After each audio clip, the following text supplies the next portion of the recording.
Quick show of hands. How many people here have ever dated two people at the same time?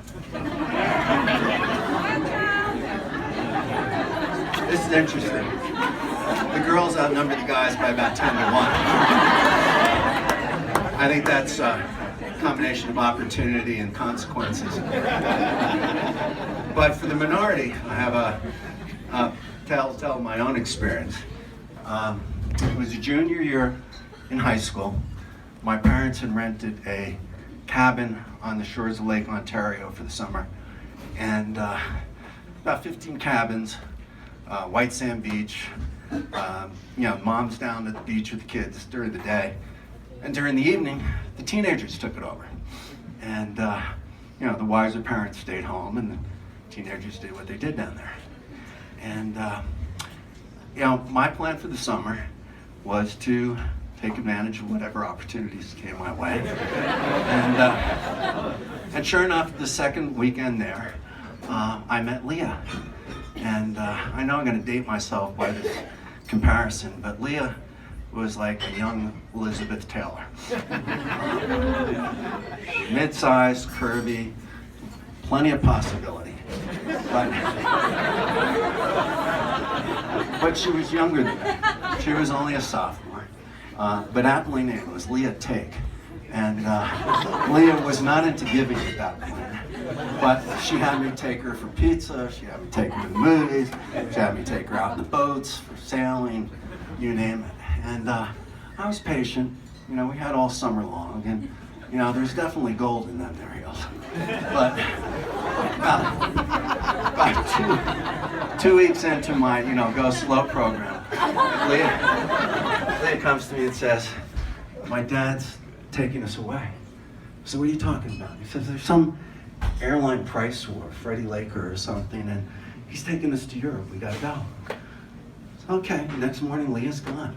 And as the things teed up there, I picked out, the cream of the crop, and now, number 2, 3, and 4 are all taken, and I got a whole summer ahead of me.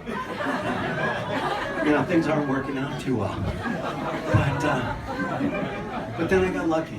About 3 days later, the Tate's cabin, which was empty, a car pulled up, and this family got out, and it was Leah's cousins. And not just her cousins, but her cousin Evelyn, who was just as attractive as Leah, but in that kind of older girl California style. Tall, long blonde hair, looked her right in the eye and said, "I got my program for the summer too." And she was older, she was 18. She had a car, she could get booze. She was gonna go to college in a couple of weeks, and she was just gonna practice her charms on whoever was available to kind of hone her act for the big stage, the big game.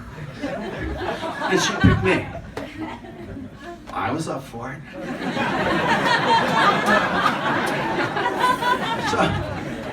So fast forward. We had a whole month down at the beach in the evening. She was into buying wine, which was crazy.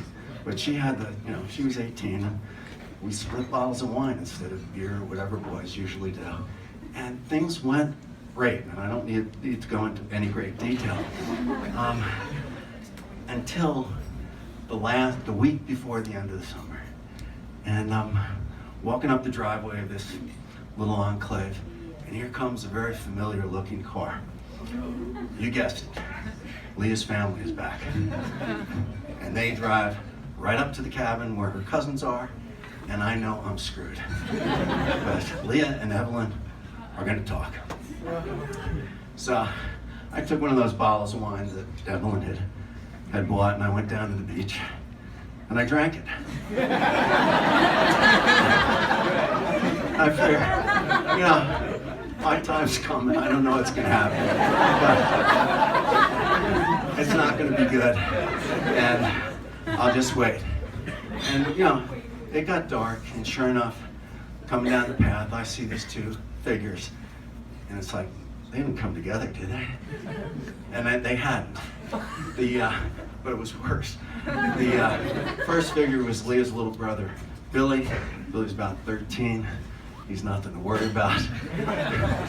But the man standing next to him is about 6'5", probably mid-20s, Ohio State linebacker type. And Billy says, "This is my cousin, Savage." And Savage just looks at me like, you know, this is gonna be fun. And I'm sitting by this open pit fire, and I can see what Savage had in mind. So I grab a rock. You know, I'm not going easy. You know, I can read this script, but it isn't gonna, you know, play out quickly. And he just snarls at me. He said, "Put that down, punk."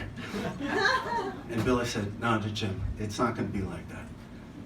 It's like, "Okay, what's it gonna be like, Billy?" And he said, "They just want you to choose." Really? That's it? I just have to choose? I said, "Okay." I look at Savage, and he looks at me and he says, "Yeah, but you better pick the right one." And it's like, you know, in a way it's a no-brainer. You know, Evelyn was a lot of fun, but she's going off to college next week. Leah is the future. And as I said, there's gold in them there. So I said, well, you know, it's a tough decision, but, you know, if I have to decide, I pick Leah. Savage kind of snarls at me. He said, "You're shitting me." And I said, "No," and I explained, you know, the rational decision is to go with the future. He looks at me and he says, "You want me to tell her that?" I said, "Well, you know, you make this is not a kind of decision you can make with your head and your heart. It's one or the other." And the head says what it says. He said, "You want me to tell her that?" I said, "No, but tell her the truth. If I had to do it twice, and I had to make the decision with my heart instead of my head, then as between the two Tate girls, Evelyn is my favorite Miss Tate."